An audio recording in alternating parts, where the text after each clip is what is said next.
So back in episode 126 of the Real Estate Minute Show, we talked about this about 4 or 5 weeks ago, about what's going on with this crazy housing market. Nobody can make sense of it. Nothing's changed.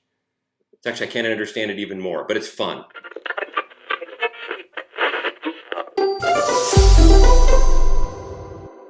Welcome into another episode of the Real Estate Minute Show, episode 130. I think this show's been going on now for, good Lord, 2.5 years? I gotta look back. It's been a while. I've been through 3 houses. Lived in 3 houses since he started this show and moved to another state. So we're going to talk about what's going on in the housing market. What is the deal here? I mean, we're not seeing traditional responses to things. High interest rates, listing prices coming down, things selling for lower prices. We're not seeing that in mass around the country. Different pockets areas have different deals that are super hot, super slow, but just general average around the country right now is we're not seeing this huge frenzy.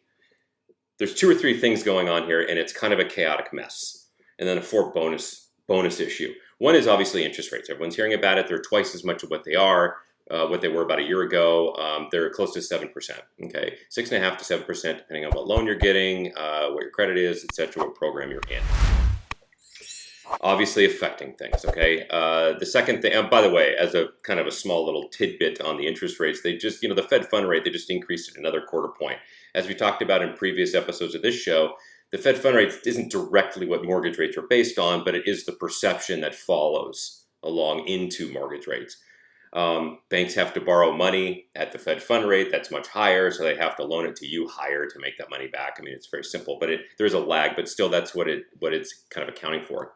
The second thing is that sellers got very used to huge high prices for their homes. They were banking on that equity. All of a sudden, their net worth went from $40,000 to $240,000, and this is it, baby. We got it. And now all of a sudden, they're seeing just kind of like a slow and stagnation in the market, some price reductions in different areas. So all of a sudden, this equity, they're not willing to admit to themselves that their house isn't worth 3 times the amount of money that it should be worth just because we went through COVID. So that's stalling people putting their houses on the market. Because if I go to a listing appointment and say, hey, your house is worth 1.8 now, when it was worth 2.2 about 6 months ago, I can understand it. I mean, they're looking at it. There is a greed factor in there, but a good greed factor. But there is the thing that it takes time for sellers to recognize the fact that they're not worth what they were some months ago. A little anger, a little self-frustration. We feel it because it comes out on us sometimes as the agents, but that's another problem that's going on is seller perception. Buyer perception is, I don't want to borrow at that higher rate, and I don't want to pay what that seller wants me to pay. That's old news. Okay, that price is old news back 6 to 8 months ago. I don't want to get ripped off, and I don't want to get ripped off on my rate either because they say, somebody tells me interest rates are going down, and that's just all perception as well. There's a comment that a lot of mortgage lenders use when rates go up. We do the same thing as realtors. They do it as mortgage lenders. Mortgage brokers, lenders will say when rates go up because their business starts to stagnate because not a lot of people are borrowing money at high rates. They say, marry the property, date the rate. Okay, I've heard it a million times. I want to pull my hair out. It's like chalk on a chalkboard, but it still makes a ton of sense, okay? Find the home that you love.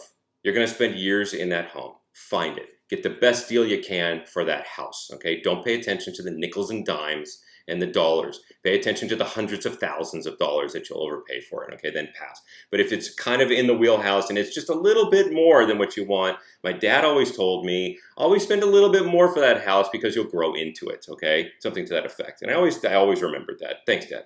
I know you guys are watching this morning. So that's why I do that and why I recommend that to my client, because you grow into that extra $10,000, $15,000. Cut the deal on the house. Interest rates, yeah, they're high. Qualify for what the best deal you can get for the house right now.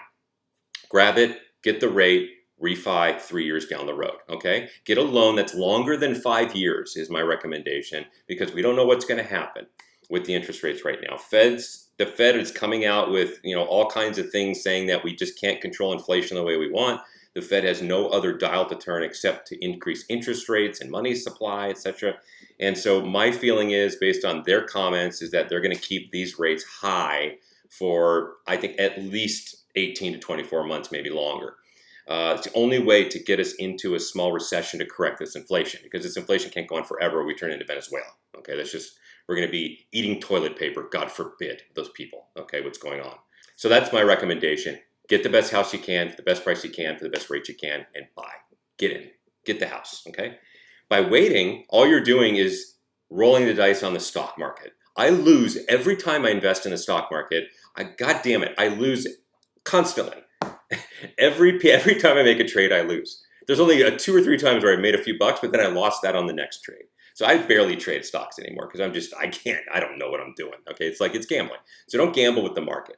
Okay, I'm not smarter, you're not smarter than the world when it comes to the global economic issues going on that are going to affect interest rates. So just buy it, move on with your life, enjoy your house, enjoy your family. Okay, that's the deal. The third thing that's kind of going on right now overall is just this chaotic perception of the country. Is there going to be a civil war? People are buying gold and metals in mass. Gold is the highest it's ever been, I think, in the history of gold right now over the last month or so. People think there's a lot of doomer people out there that are building shelters under their backyard. Crazy stuff, okay, that I'm hearing going on. Maybe not so crazy, though. Some of this stuff's coming true. But there's a lot. People are making interesting choices, okay? And so the interesting choices take their focus away from buying and selling a house and moving and actually staying put and digging their heels in.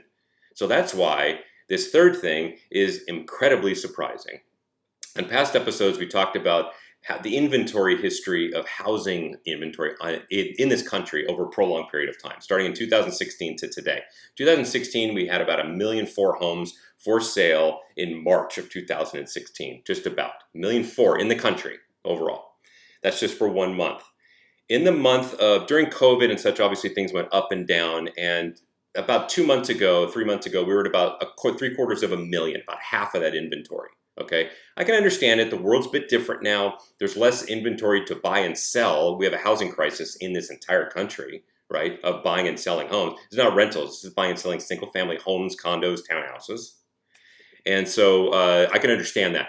Now, so you'd see going into the spring months, you would assume that March, April, May, we start seeing a real lift in inventory as we go into the summer months, very typical. We're seeing the opposite. We're seeing a dump.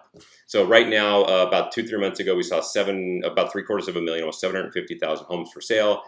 In this month, March, end of March of this year, we saw 563,000 homes for sale. So we're going down. It's hard to understand. Winter, summer's winter, spring is fall. It's kind of a confluence of mess depending on perception. So my third thing is inventory extremely low. I don't see that changing rapidly. The fourth bonus thing that might come into play soon is mortgage defaults. The FHA just reported that they're now in by far the solid double digits of early mortgage defaults on some of those loans. How the government handles the defaults, if they work out deals, loan mods, and things like that, it's much different than 2008 and 9, the reasons for it. So my feeling is they're going to work out a lot of that stuff. But we have that kind of fourth bonus issue coming down the pike, which is going to affect all of it. If a lot of those houses start defaulting, coming on the market, and you get traders in there and investors and all kinds of things, you're going to see a lot more inventory spread around, a little bit of price reduction because of that. But I don't see it in mass yet, and I don't think we're going to for a while. Hopefully that explains the market. It's a chaotic mess, but my whole point of the show is just to kind of hew those are the things at play, and to just calm down. Everything's going to be just fine, and it always is. Human beings go like this. 2008-9, we have a crisis, and then we go down, and everything's great. In 2022-23, we have a crisis, and then it's the way we do things. I don't know why. It's our natural state of being to be like this.